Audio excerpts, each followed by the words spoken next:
بسم اللہ الرحمن الرحیم الحمد للہ الاول بلا اول کان قبلہ والآخر بلا آخر یکون بعدہ الذی خلق السماوات والارض الذي بعث النبي محمد صلى الله عليه وآله خاتم النبيين والصلاة والسلام على آله وأصحابه المنتجبين أما بعد فقد قال سبحانه وتعالى في كلامه الأعلى بسم الله الرحمن الرحيم ومن يخرج من بيته مهاجرا إلى الله ورسوله ثم يدركه الموت فقد وقع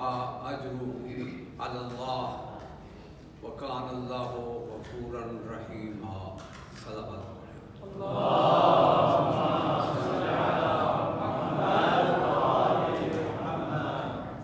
قال الرسول صلى الله عليه وآله وسلم من صلى علي مرة صلى الله عليه 10 مرات اللهم صل على محمد وآل محمد ومن صلى علي 10 مرات صلى الله عليه 100 مرة اللهم صل على محمد وآل محمد ومن صلى علي 100 مرة صلى الله عليه 1000 مرة اللهم صل على محمد وآل محمد ومن صلى علي 1000 مرة صلى الله عليه ما دام حيا فصلوا على محمد وآل محمد اللهم صل على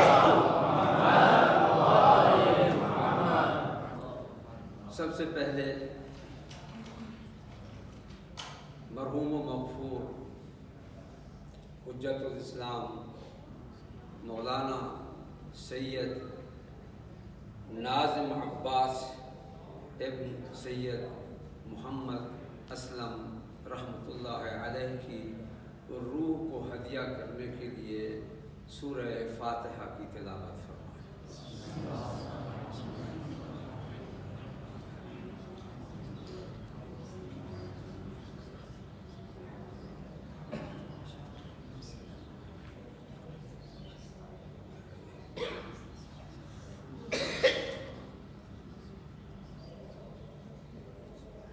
اللہم اغفرہ واحشرہ مع النبی وآلہ الطاہرین۔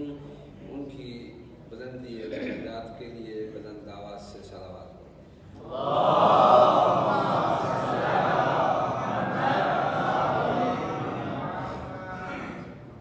سورہ نساء کی جس آیہ مبارکہ کی تلاوت کا شرف میں نے حاصل کیا اس میں ارشاد الہی ہے وَمَن يَخْرُجْ مِن بَيْتِهِ مُهَاجِرًا إِلَى اللَّهِ وَرَسُولِهِ، جو شخص اپنے گھر سے نکلے اللہ اور اس کے رسول کی طرف ہجرت کرنے والا بن کر ثُمَّ يُدْرِكُهُ الْمَوْتُ، پھر اسے اسی راستے میں موت آ جائے فَقَدْ وَقَعَ أَجْرُهُ عَلَى اللَّهِ، تو اس کا اجر اللہ پر ثابت ہو جاتا ہے۔ یہ ہے آیہ مجیدہ کا ظاہری ترجمہ جو آپ حضرات یقیناً مجھ سے بہتر جانتے ہیں کہ یہ آیت یقیناً 100% اگر میں مبالغہ نہ ہو جو مجھے بتایا گیا ہے اس مرحوم کے بارے میں، یہ آیت 100% اس مرحوم پر منطبق ہوتی ہے۔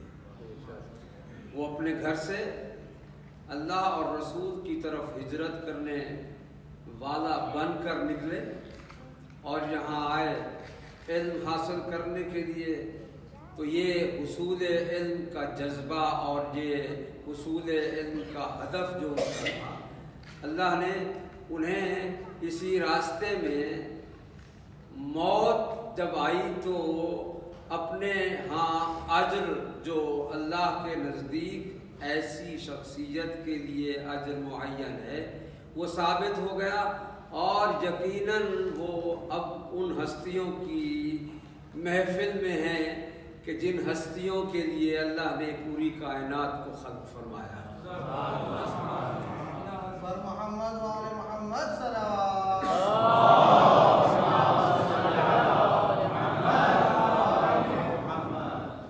حقیقت یہ ہے کہ نظام موت و حیات اللہ کا ایک ایسا مضبوط نظام ہے کہ جب سے یہ دنیا قائم ہوئی اللہ نے اس نظام کو قائم فرمایا۔ جو آیا وہ اس نے جانا ہے، کب جانا ہے، کہاں جانا ہے، کیسے جانا ہے، یہ علم صرف اللہ کو ہے۔ اللہ نے اس کا علم کسی کو عطا نہیں کیا۔ کیوں؟ اس لیے کہ موت اور حیات دینے والا جب وہ ہے تو پھر اس میں کسی اور کا دخل ضروری نہیں کہ وہ کسی کو آگاہ کرے کہ میں نے اس کے لیے زندگی کے اتنے ایام اور اتنے سال معین کیے ہیں۔ جب وہ چاہے، اس کی مرضی، اس کی مشیت، اس کا ارادہ، اس کا فیصلہ، اس کی قضاء و قدر، جس وقت چاہے وہ دنیا میں اسے لائے، جس وقت چاہے دنیا سے اسے لے جائے۔ ہماری عام زبان میں اور خود قرآن کی زبان میں یہ لفظ حیات و موت ذکر ہوا ہے، جسے ہم زندگی اور مرنا کہتے ہیں۔ آج میں چاہتا ہوں آپ کے سامنے کچھ مطالب اسی حوالے سے پیش کر کے اپنے لیے آپ کے ذریعے سے استفادہ پاؤں۔ صلوات پڑھ دیجئے محمد وعلى محمد۔